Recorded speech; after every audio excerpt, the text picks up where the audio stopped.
Rhys Plumlee, 10, soars across the goal line for a second-quarter touchdown run against Florida Atlantic.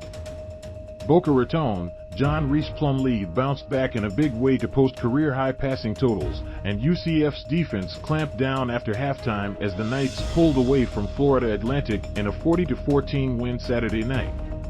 Plumlee set new personal marks in completions, 25, and passing yards, 339, while adding 121 yards and 2 touchdowns on the ground, including a highlight reel leap and somersault over a defender to give the Knights the lead for good midway through the second quarter. There's not a whole lot of thinking to it. You go up, you land in the end zone, Plumlee said. I told the guys, points are points.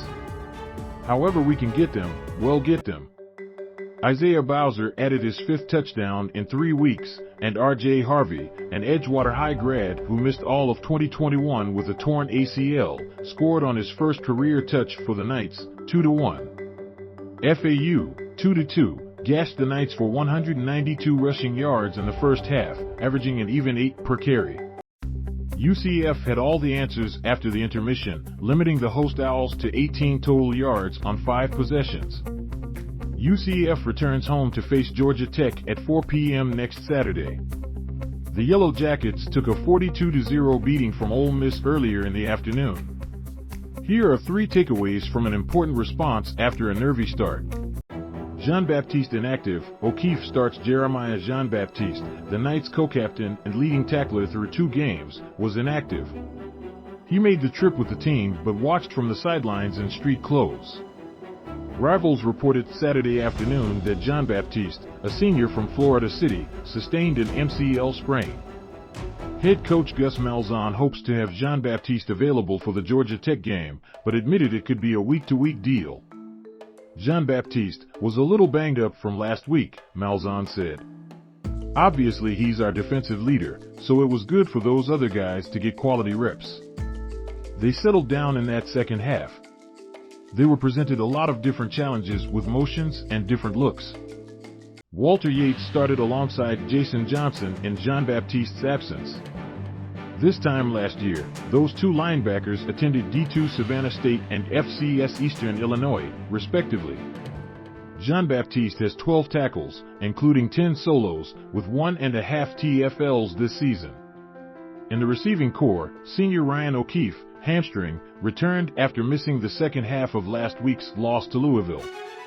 Kobe Hudson, personal, was inactive for the second straight game, with Jaylon Griffin seeing most of the extra reps in 3-wideout sets. O'Keefe said he returned to practice Thursday, and he participated fully in pregame warm-ups. This team is everything to me, said O'Keefe, who gained 99 scrimmage yards on 8 touches. If I can go, I'm going to go, regardless. Plumlee's mostly strong performance had one unsightly blemish, an ill-advised interception that Dwight Toombs caught at midfield and returned to the UCF 1. That 1 yard proved to be incredibly significant. FAU lined up in the Wildcat formation on first down, and Larry McCammon bobbled the snap to take a 3-yard loss.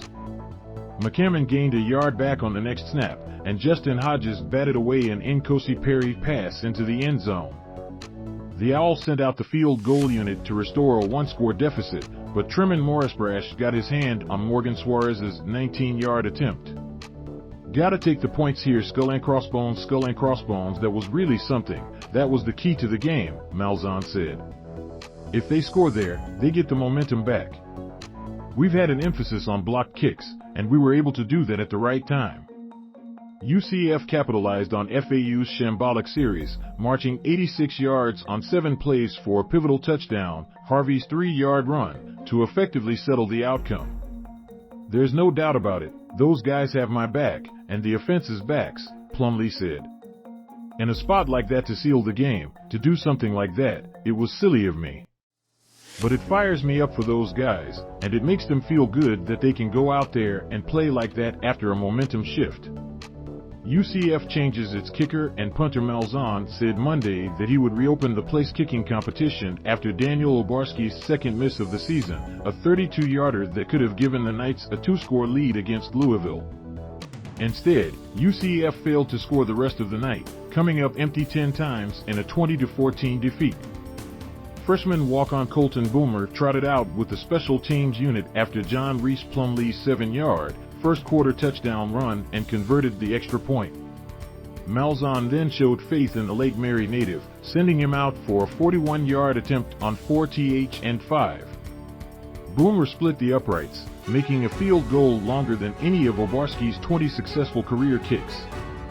Boomer ended the night 2-for-2 on field goals and 4 of 5 on PATs. The Knights also made a switch at punter as Mitch McCarthy, a freshman from Australia, replaced redshirt senior Andrew Osteen. McCarthy was called into action just once, hitting a 46-yard punt. This article originally appeared on the Daytona Beach News Journal. UCF Knights QB Rhys Plumlee sets career highs and win at FAU.